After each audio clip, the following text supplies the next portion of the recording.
जय श्री राम सभी को। कैसे हैं भाई? सारे बढ़िया।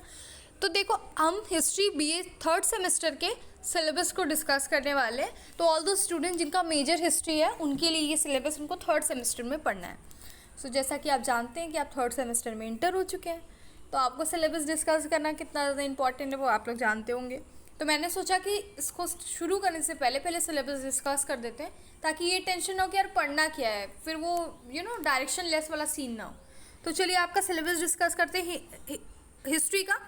यूनिट 1 में हम बात करेंगे तो arrival of European companies, rivalry of control, Anglo French rivalry and ascendancy of British East India Company, Battle of Plassey and Buxar and its impact। ठीक है।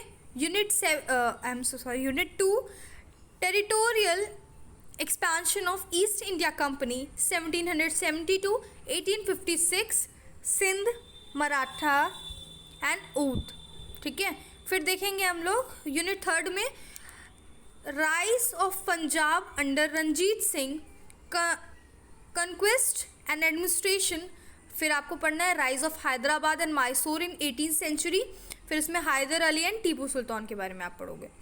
फिर देख लीजिए आपका सिलेबस यहाँ पे। 4th देखिए, land revenue system during colonial period, permanent settlement system, Ryotwari system, Mahalwari settlement and Indian renaissance, reform and revivals. तो सच बताऊं तो ये जो लैंड रेवेन्यू सिस्टम में जो परमानेंट सेटलमेंट, रैयतवारी, महलवारी, ये बहुत ही इजी टॉपिक है, मैंने भी पढ़ा हुआ है और इजी है ये।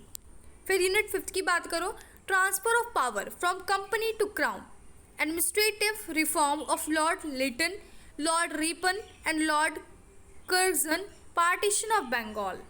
आगे फिर देखिए 6 में हम देखेंगे commercialisation of agriculture and its impact in India, development of railways and its impact on India, development of railways and its impact. ठीक है, ये चीज़ 2 बार लिख दी गई है।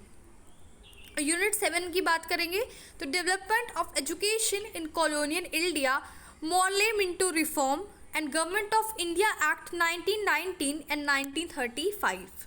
यूनिट 8 देखिए, rise and development of communalism in India,